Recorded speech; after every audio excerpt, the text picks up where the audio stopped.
So you have to be able to clot to keep your blood inside your arteries and veins. If you don't keep it in your blood vessels, then you're not going to have good circulation. You're not going to be able to breathe and get oxygen through your lungs and get oxygen to all your tissues. All of that has to happen with the blood moving through there and not leaking out. So blood vessels rupture all the time. I'm sure many of you have seen somebody, you walk up to somebody and say, dude, your eyeball is red. It's like bright red. The whites of the eyes are super red. And all it is like just randomly a blood vessel ruptures and leaks into there. And because of the whites of the eyes, the background white makes that red so visible.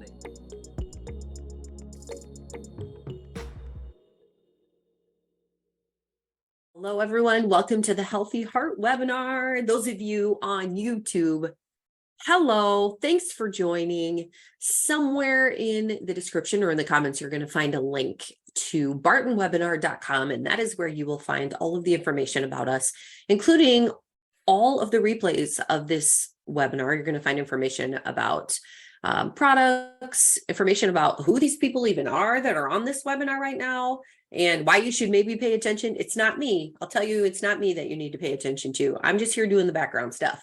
But these two, you do want to pay attention to.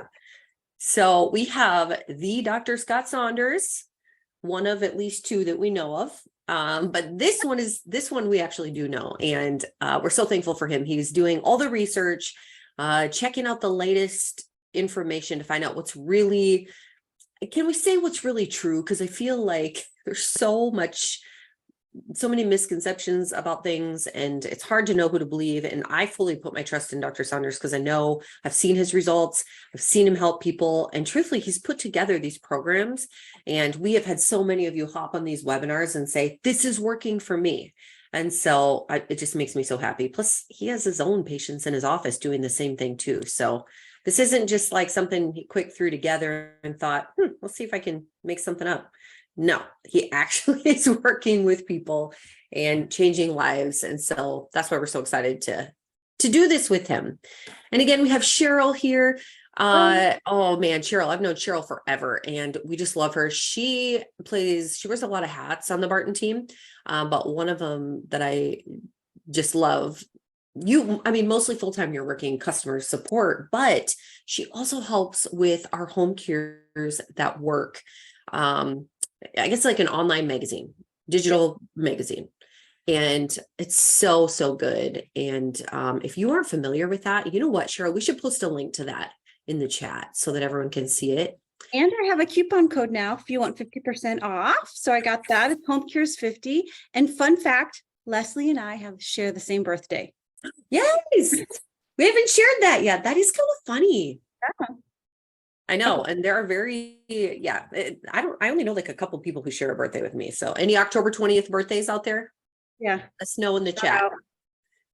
But anyway, okay. In all seriousness, I'm so excited that you guys are here. Today, we are talking about heart disease. And this whole webinar stemmed from a desire from all of you who maybe have hopped on some of our other webinars or have sent us messages and just said, hey, let's talk more about the heart. We want to know how to prevent heart disease. Maybe you have a recent diagnosis and you're kind of like, what do I do? What is the truth? How did I get this? Where do I go from here? Maybe you've fallen in love with Dr. Saunders. Virtually and through his teaching, not in real life. But you just know that he teaches well. He isn't going to just say, hey, let's take meds and that'll help. That may happen sometimes, right? That may happen. But mostly we want to get to the root of what's actually happening in the body. And for me, the reason that I just love learning from Dr. Saunders is because he takes these really complex medical things and makes them visually easy for me to understand what's happening in the body. And so that's what we're going to do today. We're going to chat a little bit more, I should say, because we're on like episode 15, maybe, of our Healthy Heart webinar. We're going to talk about the real causes of heart disease. And they may not be what you think. And I'm just excited to dig into this a little bit more. But first of all, Dr. Saunders, a general disclaimer. First of all, why do we need a disclaimer? because it's really important that everybody knows that what we're doing here today is for general information, that it's not for you specifically. And so, yeah, you can look at it as a CYA, legal thing, but really, it's a common sense thing too. And that is, don't look at everything we say here as, oh, that applies to me. Oh, that applies to me. I've had people do that, like with cancer. Like I had a cancer patient the other day, just going crazy. Everybody had an advice for her, right? So you got to eat the cottage cheese and olive oil, and then you got to do this SEACT, and then and she was trying to do everything, juicing, and she was doing everything, and I'm like, no. You got to pick and choose. You can't just like do everything. So don't do everything. Look at what applies to you, and that's common sense. Good stuff. I'm going to do a little sidetracking right here, right now, just because I feel like I'm with my friends. Have you tried any of the weird cottage cheese recipes that are going around lately? No, I have not. I've heard of the cottage cheese ice cream. I've not tried that. I just saw a recipe for peaches with cottage cheese. Oh, I bet that's good. Yeah, but it has olive oil and honey in it. Then you put it on toast with grilled peaches on the top. I was a little confused by adding the olive oil to the cottage cheese. That makes me, well, didn't you just mention that too, Dr. Saunders? Olive oil and cottage cheese, that's a thing? Yeah, it's a thing. There's a treatment. I don't remember the name of the woman that advocated for it, but for cancer. Yeah. Okay. If you've tried a cottage cheese recipe, let us know in the chat. As we get going on this webinar, you can comment in the Q&A or write in the Q&A with your questions. That's the easiest way for me to kind of manage those. I will tell you though, I did do a cottage cheese. What was it? Cottage cheese and a protein powder. Was there anything else in there? I can't even remember. And you just mix it up. That was really good. No, wait, that was not cottage cheese. Just kidding. That was Greek yogurt. Never mind. I haven't tried a cottage cheese recipe. All right. But that was good. You get a really good Greek yogurt with a protein powder. That was good. It was almost like a. Sounds rich. Yeah. It was very rich. Water to it to thin it out a little bit. We didn't, but you could. It was good. It kind of made it, you'll have to just try it. It made an interesting consistency because, yeah, it was just really good. It was very rich. It was creamy. And if you're looking for something maybe that isn't super sweet and you need a little bit more protein, that was a really good option. So something to think about. Just like a Wendy's Frosty, right? Yes. I mean, sort of, if you need it. Version. Yeah. The healthier version, I suppose. All right. Okay. We have a bunch of people on here today. We have Marion. Hey, I remember you from last week. That's awesome. The Ungers are back. Calvin, hello from the Rocky Mountains of Utah. Connie from Ohio. Great. We have Roy from Eastern Aurora, Colorado. Welcome. Okay, guys, we're going to go ahead and get started. So Dr. Saunders, first of all, let's talk about what is heart disease. This is kind of a basic webinar where we're going to talk about heart disease, but then tell us what the real causes are. Okay. So heart disease is like a very broad spectrum of a lot of different issues. It's not specific to one thing. So, so for example, you can have the heart muscle can have a problem. So a cardiomyopathy, and that's heart disease. Or you can have a conduction problem where the electrical activity of the heart is abnormal. That's heart disease. Usually though, when we're talking about heart disease, we mean atherosclerotic heart disease. Atherosclerosis is the arteries. It's inside of the arteries. The arteries are closing down and getting blocked up, and you're not getting enough blood supply to the heart. That's what we generally refer to as when we're talking about death from heart disease or people dying of heart disease. It's definitely not the only cause. Viruses can cause heart disease, occasionally bacteria or infections.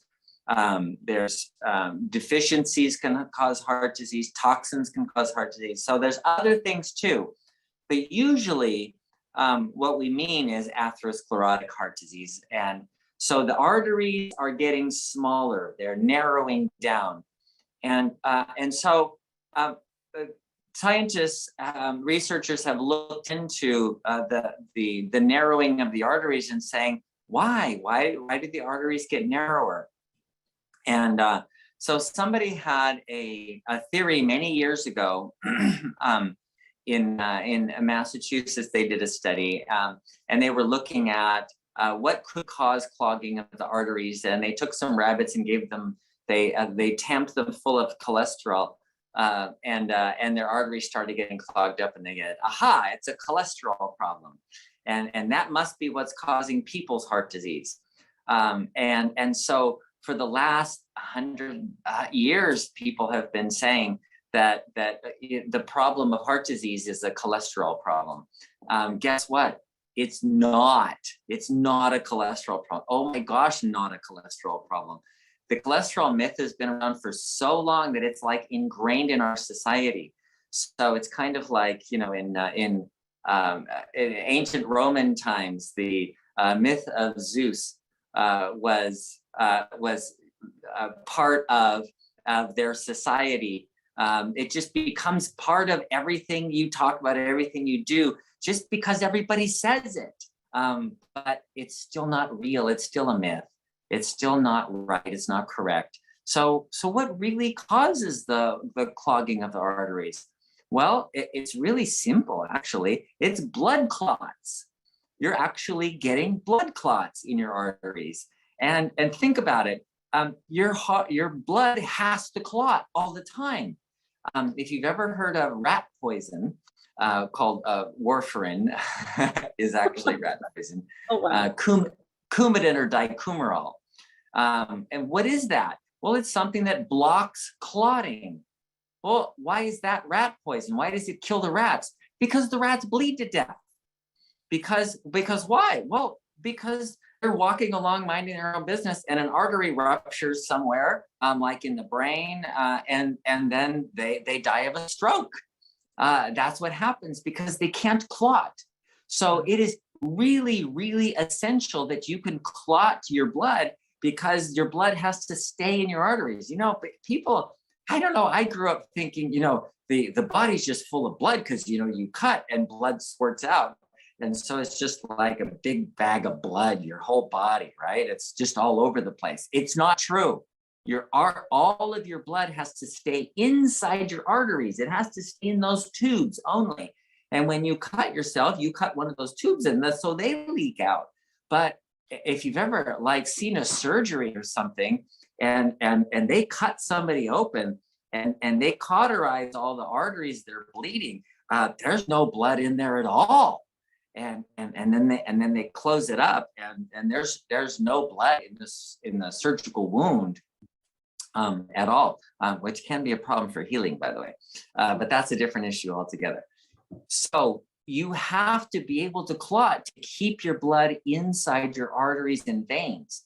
If you don't keep it in your blood vessels, then you're not going to have good circulation. You're not going to be able to breathe and get oxygen through your lungs and get oxygen to all your tissues. All of that has to happen with the blood moving through there, and not leaking out. So blood vessels rupture all the time. I'm sure many of you have seen somebody, you walk up to somebody and say, dude, your eyeball is red. It's like bright red. The whites of the eyes are super red. And all it is like just randomly a blood vessel ruptures and leaks into there. And because of the whites of the eyes, the background white makes that red so visible that you see it. Some people get bruising like on their arms and stuff from ruptured blood vessels, and that clots off pretty quickly. If you couldn't clot, you would have something like hemophilia, which people with hemophilia don't generally live a full long life because they bleed and they bleed out. And so they're getting shots of factor 10 so that they can clot, and that's important. So that is all to say that clotting is important. So then what's the heart disease thing? Well, this is like magical. It's so amazing. Inside your arteries, there is a lining inside your arteries, and it is a super thin layer of like gel. That's actually kind of like hair, like a cat's fur, that allows the blood to go one way, and it's super smooth. There's no resistance at all.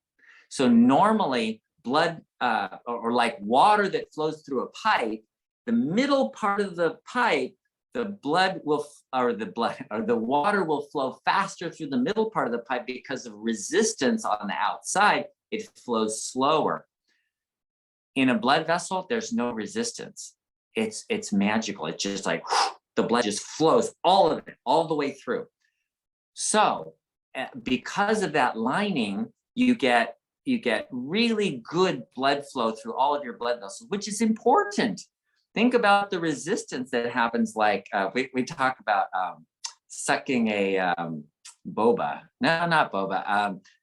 Like a triple thick strawberry shake through a little straw. You're going trying to get that shake up the straw because there's so much resistance.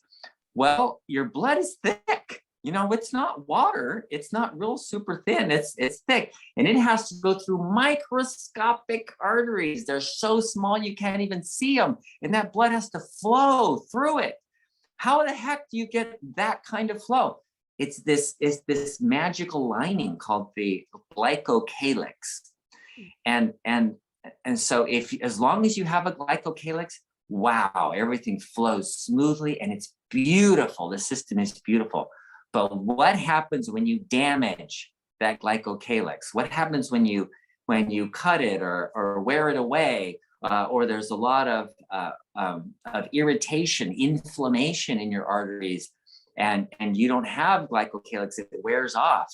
Then what happens is you start getting that poor flow. It doesn't flow very well anymore, and then it slows down, and then it clots, just like when the artery is cut and exposed, and it starts leaking out, and it stops, and then it clots.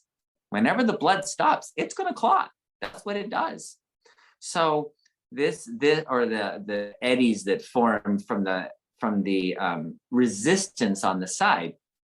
So damage to the glycocalyx causes the blood to clot right on the artery. And that's to protect your artery. If that artery was broken and there was a hole in there, then blood would be leaking out. And if it's leaking out, it's got a clot to stop up that hole, right? So that's what's happening. And it's a beautiful system to prevent you from leaking all the blood out of your arteries. But on the other hand, that clot can make a bigger clot and make a bigger clot and make a bigger clot. And so it can just keep clotting until it completely blocks your artery. And then what? Well, then you don't get any flow at all. So there has to be some way of managing this. Well, the body has a perfect and beautiful way of managing it. So you damage the glycocalyx, a clot forms on top of there, and immediately within seconds, cells come along called APC cells and cover it over. It's just like putting a Band-Aid right over it. So and they make a glycocalyx in seconds, less than seconds, tenths of seconds, and then the blood flows again just like normal, like nothing happened. It happens so fast. You blink an eye, you go, and it's fixed, and the blood's flowing back normally again, and it's awesome. So what happens if one of those systems doesn't work? What happens if something there doesn't work? So go all the way down the list. Start from damage to the blood vessels. What causes damage to the blood vessels? Well, guess what? Inflammation, infections. You get a virus, you damage the lining of your blood vessels. The circulation doesn't work. But what is it doing? It's damaging the lining. So that's the starting, that's the beginning of our atherosclerosis problem, is that damage that's being done. So that's just one thing that can damage it. Inflammation can damage it. The spike protein from the virus, other viruses can damage it. There's drugs, people take drugs and they think, well, it's safe and effective, but some of those drugs can damage the lining of the arteries. Toxins that you may have, lead or mercury, like those kind of toxins, but fungus, mycotoxins, they're called, can damage the lining of the arteries. There are so many things that can damage that lining that, what do you do? Well, you do the best you can, and then you make sure your repair works, because it's going to be damaged. You don't have you can't avoid the stress on your arteries or the damage to the arteries so much. You can avoid it as much as you can, but it's not going to be everything. So the next step is to make sure that your repair mechanisms work. So remember, you start forming a clot, and immediately within seconds, the APC cells, they're called, which is the stem cells that make the lining inside, those cells come over and they cover over the clot immediately. Like they just like plaster over the top of it, like a Band-Aid putting over the top of it. That's why researchers always had an odd idea that like cholesterol was depositing on top of these endothelial cells, and somehow it worked its way into the lining of the artery. But there's no way that can happen. That's actually impossible. So now we know what really happens, and that is the clot forms in these APC cells that come and cover it over. So it is inside the lining. That's why they find the atherosclerotic plaques inside the wall of the artery. It's because those APC cells cover it over and form a patch. So how do you make sure you have good stem cells, APC cells, so that you can repair whenever there's damage to the lining? That's a really big topic, and we could probably do a whole hour on that. But let's talk about some just basics. One is cortisol. Cortisol is the stress hormone. Stress blocks you from covering over from those APC cells. They don't work very well under stress. They don't cover over the clot. So you can actually form more clot and more clot and more clot because you're not getting that repair. You're not getting the patch put over the top of it. So stress is a really big, important factor. Cortisol especially. People who take cortisones of any kind, people who have asthma or breathing in, people breathing in cortisol, people who take injections for allergies or inflammation, or they're taking prednisone, they get atherosclerosis. And that's been proven, and that's one of the side effects of the drug. Well, there's two things going on. Number one, they have inflammation, damages. Number two, they have all of this cortisone around, which prevents them from repairing the damage. So now you've got two hits to your arteries from having inflammation and taking a steroid. So avoiding steroids is a good idea. Decreasing stress is a good idea. How do you develop the proper way to use stem cells? Well, you make your body anabolic. And so you can repair every day. Every night when you go to bed, you can be anabolic if you do the 6-10 reset. And that is no food after 6 p.m. and go to sleep by 10 p.m. And then wake up in the morning and eat breakfast by 8 a.m. That gives you a good circadian rhythm and allows you to be anabolic at night so you can do this repair process and things can repair well. So that's how to avoid damage, and then getting the repair, fixing the process.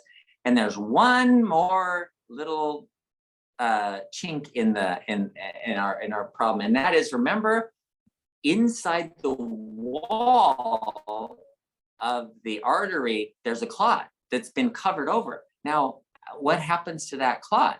Well, it has to dissolve. And some people have something called LPA, lipoprotein A, that actually blocks the clot from being dissolved. It slows down the dissolving of the clot, or blocks it from being dissolved. So you can damage the artery, you can repair it, but that clot stays there. And then it gets damaged more easily because there's the vasovasorum, it's called, the blood vessels that feed the wall of the artery. You got to think of that. The artery, the muscles and cells of the artery, they have blood too, right? So and those are kind of blocked off by this clot, and so it doesn't form new blood vessels to feed it. So you can damage the lining more easily. So then, when biopsies are done of arteries and they look under a microscope, they can see layer upon layer upon layer upon layer upon layer upon layer of clots that have formed, and then there's APC cells, and then another layer. And why aren't they dissolving? Well, the LPA is one reason, but it's not the only reason. The ability to dissolve those clots is part of your general ability to repair. And if you're not getting anabolic, if you're catabolic all the time, catabolic is where you have cortisol, you're breaking down your body. Anabolic is where you're repairing and building up with human growth hormone. And you don't make human growth hormone unless you go to sleep by 10 o'clock at night with an empty stomach. And so those are really important. And guess what? In our society, we do a lot of staying up late and eating. And so that prevents us from repairing. We do have a question here from Michelle. And guys, this comes up a lot. So Michelle, you're not the only one, but she says, she gets home from work at 9, she makes supper at 10:30, goes to bed at midnight. She says, I'm already on the wrong path. Thankfully, I was anti-vax, so I have one thing in my corner. Yay! Okay. You know what? This comes up a lot. It's modern society. You do the best you can. So Sachin Panda did research on this. They actually tested the rats. What if they just did 5 days a week of going to bed with an empty stomach by 10 o'clock at night? And that worked too. It worked just as well as 7 days a week. So it's not that you have to be absolute about it all the time. Just do the best you can. And so when you get home at night at 9 o'clock, skip dinner. Don't eat anything. Just, have breakfast and lunch. 2 meals a day is actually really, really good for you and prevents damage to your arteries. So that as soon as you get home, relax for a few minutes, go to bed by 10 o'clock, and don't eat anything at all. In fact, don't even drink, because the water distends the stomach and blocks you from making the hormone ghrelin, which is your hunger hormone. So going to bed hungry is a really good idea. So it's better just not to eat anything. And there's nothing wrong with eating dinner for breakfast. We have this idea that we have to have our biggest meal at the end of the day. So eat your big meal, maybe cook dinner, but eat it for breakfast or eat it for lunch. Have your big meal at lunch, whatever works for you. Like that work. That's a better idea. And I want to say too about, you keep mentioning inflammation. And I heard a statistic today that 60 to 65% of our diet is usually of inflammatory foods, processed sugars. That's where this all starts. So not only does it cause the problem, but then it prevents it from healing. So just get rid of all the, try who's perfect about it, Dr. Saunders maybe, but get rid of the sugars and all the processed foods, and then your body's going to have a better chance of healing and not even have the problem to begin with. Yeah, people say that I'm perfect, but you know what? I am so far from perfect, guys. I have a sugar addiction that you wouldn't believe. And I really love sugar, and I try to avoid it. So today I get something sweet for lunch. Nice. That's good. Okay. Good question here from Michelle again. So she was asking about not eating, doing the 6-10 reset. She says, I'm diabetic. So is that still okay not to eat? Oh, yes. Go to our diabetes webinar and look up all the fasting webinars that we've done. And you'll find like 3 or 4 of them that are dedicated to just fasting for diabetes. So yeah, go to the bartonwebinar.com and look up the diabetes webinar, and then look and then search under fasting, and you'll get several of them. I also think that you'll find your fasting is easier if you're actually eating well in the morning right away. and you're eating lunch. If you're eating those meals at normal times and you're eating a good meal, it's easier to not eat at night. I think a lot of people, I hear from a lot of people that they don't like to eat in the morning. And I think sometimes that can kind of shift your hunger later in the day as well. So something to think about. Okay, I'm going to go back here and get some more questions. This is so good. Fred said that you had mentioned previously about niacin. If that cleans arteries, how much should one take daily to help facilitate that procedure, especially if you have if your carotid external is blocked at the brain on the left side? Ooh, okay. That's a really difficult process. Okay, so niacin, oh, this is so cool. Okay, so your lipoprotein A blocks you from reabsorbing that clot that has formed inside the wall of your artery. Niacin lowers or blocks the action of the lipoprotein A. So it allows you to reabsorb the clot and repair the artery so it's normal again. So the way niacin works is different than you might expect.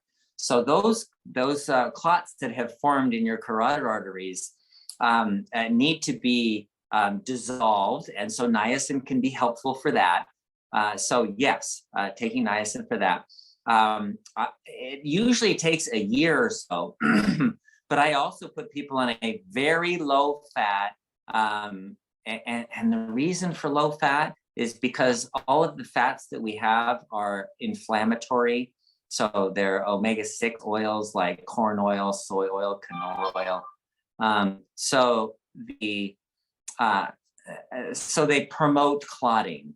And so if you do a very low fat, high fiber diet, and the fiber manages your cholesterol, lipids better as a rule. And then if you're not eating fat, then you're not getting insulin resistance. So then you don't have the insulin problem, because insulin also, cortisol I talked about, stress hormones, cortisol blocks you from repairing. Insulin does the same thing. It has that same effect of slowing down the repair mechanisms for the APCs, APC progenitor cells. Okay, so what was the question again?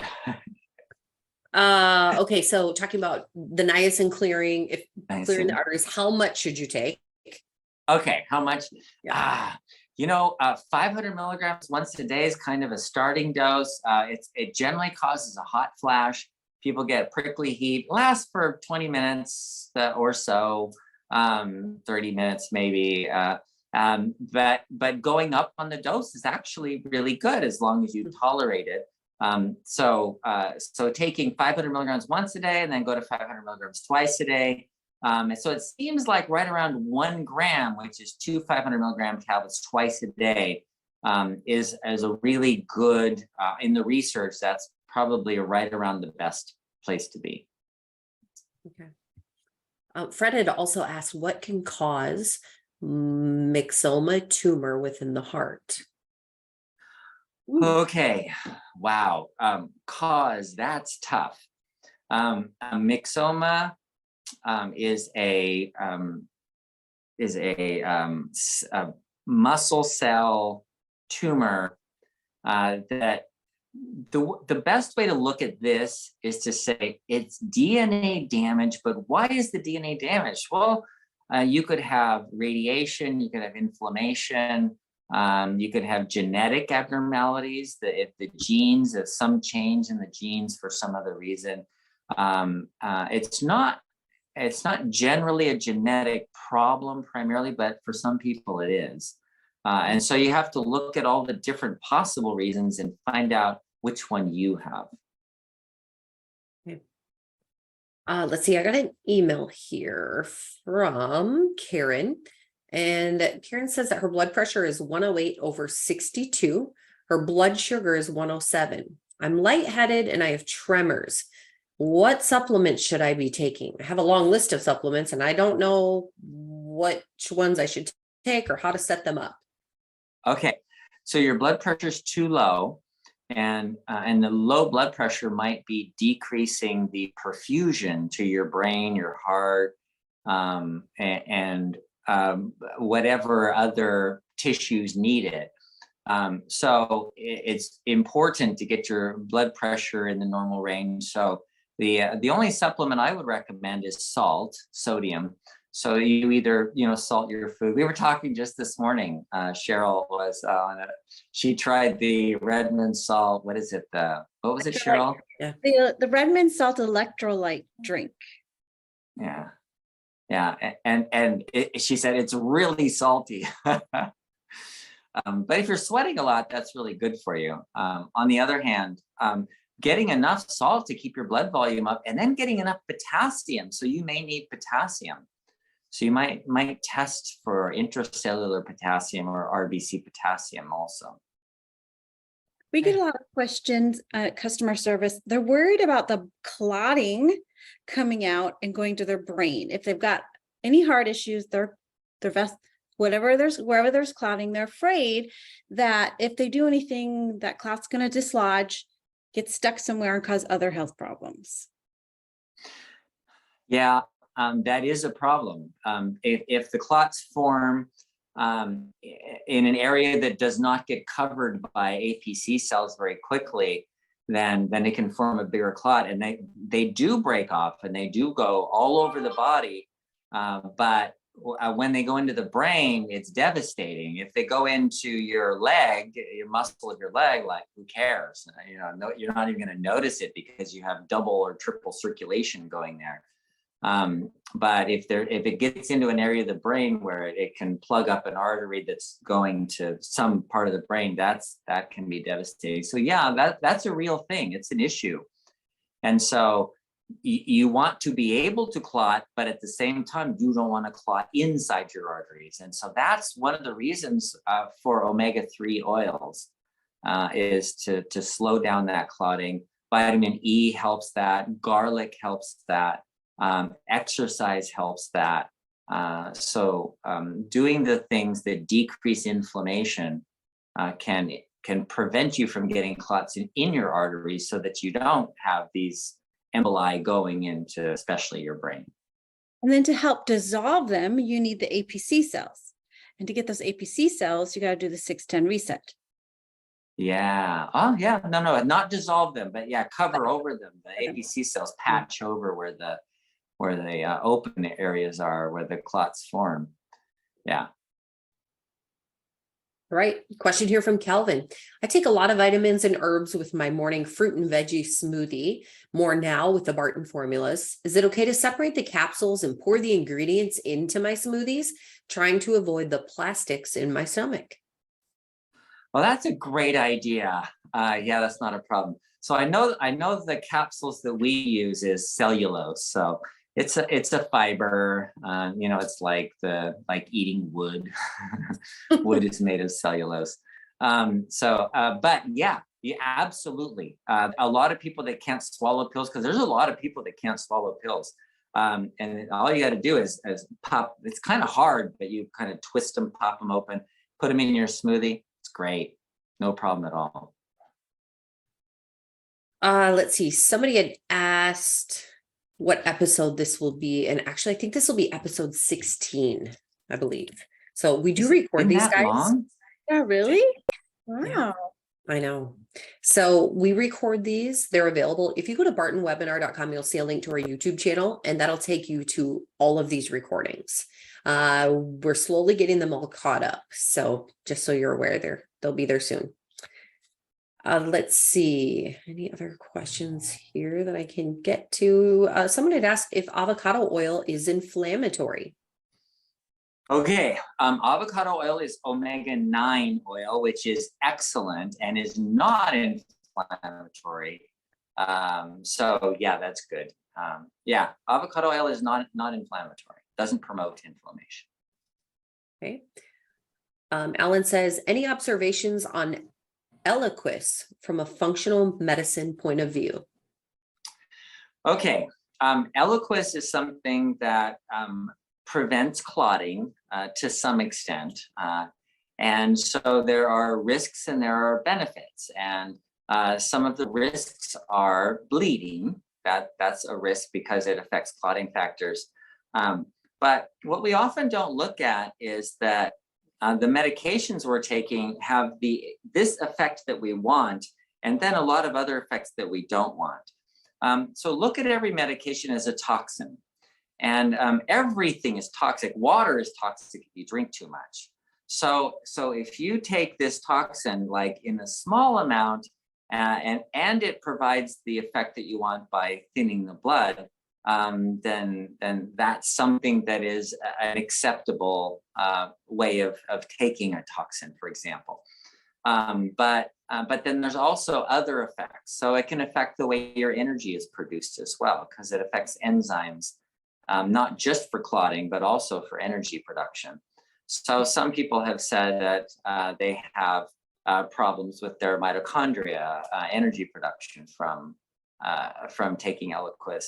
So if it works, great. If you're not having side effects, fine.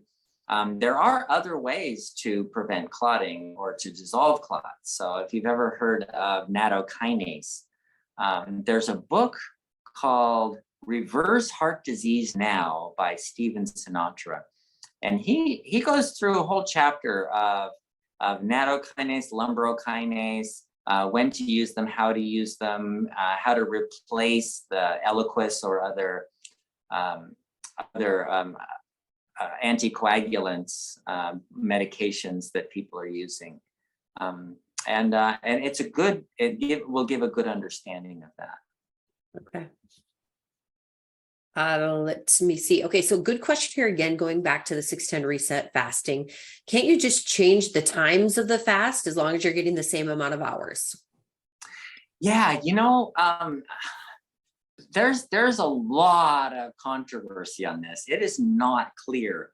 But if you look at circadian rhythm research, it's different than fasting research. There's like these researchers are talking about the anabolic metabolism and fasting and all of that. And then these researchers are talking about circadian rhythm and they don't talk to each other. So you kind of have to put it together and try and figure it out. So it seems that that the best time to eat is breakfast and the worst time to eat is at night, late at night before you go to bed. Why? Well, because you need to release that ghrelin. And ghrelin is only released when you have an empty stomach. Ghrelin is growth hormone releasing hormone. And if you don't make ghrelin, you don't make growth hormone and you don't get that spike and you don't initiate the repair processes in your body. So it seems like going to bed hungry is a better choice. And then, can you just change it? For some reason, no. It's really odd that you can fly to China and say, okay, I'm going to work nights in China and I'll just stay on the same schedule. No, every day we'll move you an hour. So within 2 weeks, you're on China time, whether you like it or not, and you're not going to get anabolic because you're not going to bed by 10 o'clock at night. So why that happens, that's the circadian rhythm research. But they looked at people doing shift work. They looked at like nurses that have always worked night shift and they test them. And the people that are working nights, they don't get anabolic. They're always catabolic. So they always have the cortisol. They're breaking down their body. They don't have the anabolic metabolism to repair and rebuild and strengthen things. So it's not a simple question, but and we don't know the answers, but it seems like from the best we can say, look from the research, the best that we can say from the research is the best thing to do is to have an empty stomach when you go to bed and be asleep by 10 o'clock at night. And you can do it. It is hard, but you can do it. Set a timer. Yeah. Let's see. We have someone that said I had 4 stents put in March of 2022. It saved me, but it also showed lesser blocks. Can I clear them or lessen them? Yes. Okay. So So that's what reversing heart disease is all about. So the stents are there. They're not going to go away. And so they put in these stents to open up the artery so that the blood can flow through it again, because they're practically closed down and blocked. So 4 stents and with more blockages indicates that you have heart disease. So reversing this process is why we have the heart disease solution kit. That's what we're talking about, the Healthy Heart Solution Kit. So to have a healthy heart, there's more to it than just diet, but diet is important. There's more to it than just supplements, but they can be really helpful as well. And remember that there's a lot of other factors, like remember, in order to repair the arteries, you have to have this APC cells. And if you have a lot of stress, if you're releasing a lot of stress hormones, then you're not going to repair very well. And so getting anabolic is another reason to do that. So if you look at the research from Joel Fuhrman and Dean Ornish and McDougall, they show pretty well that you can reverse the heart disease by lowering stress, high fiber, low fat diet, getting proper nutrition and exercise. And so the programs that they have, they work. I'm also going to show you too, in case you guys are not familiar with this. This is the Healthy Heart Solution Kit. This is available at bartonwebinar.com and just filled with so much good information, how to reduce stress. There's a quiz in here. We've done that on the webinar just to kind of see where you are with your stress and the impact that has on your body and on getting healthy. And so be sure to check this out, bartonwebinar.com. You can actually use code webinar25 to save 25% on this. Now you can get the digital version of this, so you can have it today on your tablet or computer or your phone or however, or you can pay a little bit extra and get the printed copy of this so that you can take your own notes that way. Either way, you're going to want this if you don't already have it. It's different than the Diabetes Solution Kit that many of you maybe already have, because I know a lot of you watch both of these webinars. And so there may be some questions that come from that, but I will just say this, Dr. Saunders in both of these webinars talks a lot about the benefits of a good, healthy, high fiber diet. And that seems to kind of correlate or go between both of our webinars, just finding more and more research about that being a really good, healthy option. So I don't know, is there ever a time you don't want to increase fiber? Yeah, some people do not tolerate a lot of fiber, and that, like people that have short gut syndrome, if they eat a lot of fiber, then they tend to get SIBO, small intestine bacterial overgrowth. So yeah, not everybody has to do that. So again, that's why we have that disclaimer at the beginning. You know, this applies generally, but not necessarily specifically. We do also have a lot of questions about our fiber green supplement, and you know, if someone doesn't necessarily do great with eating lettuce and spinach and broccoli, can they usually tolerate a supplement like fiber greens? Yeah. And the reason we formulated fiber greens is so that we had an option that wasn't just one source of fiber. So we have several sources of fiber in there.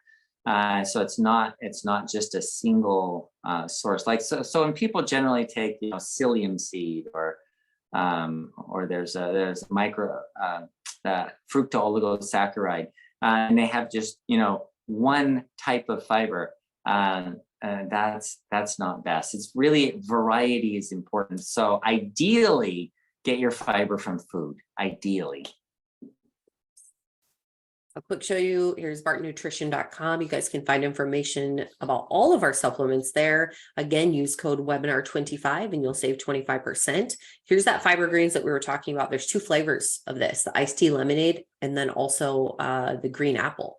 Very good. And there might even be some recipes out there to make it more like a popsicle. But you don't tell Dr. Saunders, because he doesn't get excited about sweet things like that. but he was okay with us creating this because so many people wanted it. It does use stevia, which may be okay for many people. If you're someone who has type 2, he doesn't recommend it, at least not right away, because of the sweet taste can actually trigger the same blood sugar response as a teaspoon of regular sugar does. So just something to be aware of and to pay attention to. But anyway, bartonnutrition.com. You can find that there, and it's super good. I already had mine this morning. So let's do another question. Well, go ahead. If you have a recent purchase, look out for an email that invites you to review. If you give us a review, then we give you another coupon for another purchase. So if finances are an option, there are ways to make this affordable. So just stay tuned and pay attention to your emails. But awesome. They're great. Good deal. All right. Connie says, from your list of supplements, what or combination of supplements do you recommend to balance your omega-3, 6, and 9 ratio? If we had to think about everything that needed to be balanced, then there's no way we could get through a day with eating. So the best way to balance your omega-3, 6, and 9 is to get enough of each one, and not too much of any one. So some people, I've had people go overboard on the omega-3, and they're taking teaspoons of omega-3 oils every day, or tablespoons of omega-3 oils every day. And then they avoid omega-6. And so they have this imbalance because they have so much omega-3 and low omega-6.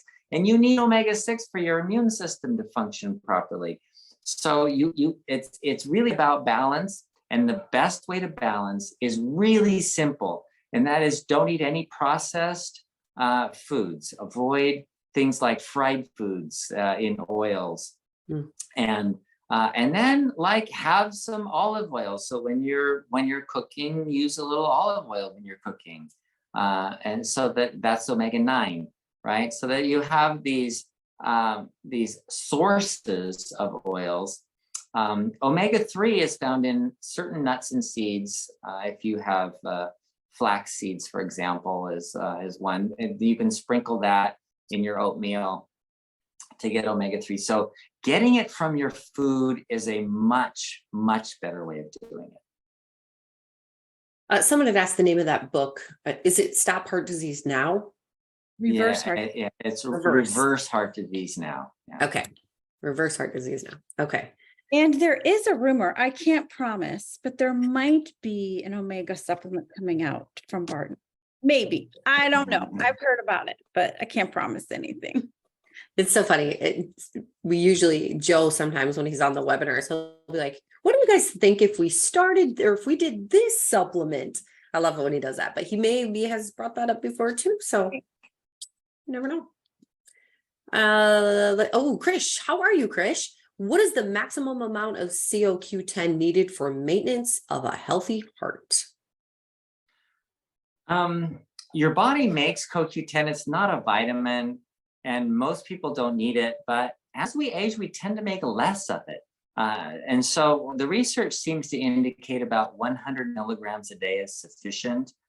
Some people, though, especially if you have like atrial fibrillation or conduction problems with your heart, electrical abnormalities of your heart, then it would be good to take 200 milligrams a day. Okay. All right. Dr. Saunders, thank you so much. We will see you again next week. We so appreciate you. Okay. Bye. All right, guys. And then once again, I'm just going to remind you here, bartonwebinar.com. That's where you want to go to get all the information about these webinars. Sign up for a webinar maybe that you haven't joined yet, or if you want to tell a friend, you want to check out supplements, you want to find the YouTube channel. There's a list of our top 10 ask questions. Actually, I don't know if it's 10. I can't remember how many we have on there, but there are questions on there that Dr. Saunders answers. So be sure to check that out. What else? Anything else that I'm missing? I was thinking, I think everybody knows someone with heart issues. Start a conversation with them. You may not have all the answers, but start sharing what you know. I mean, you can share this webinar. We'd love that, but start sharing things that you're learning to help them. Yes.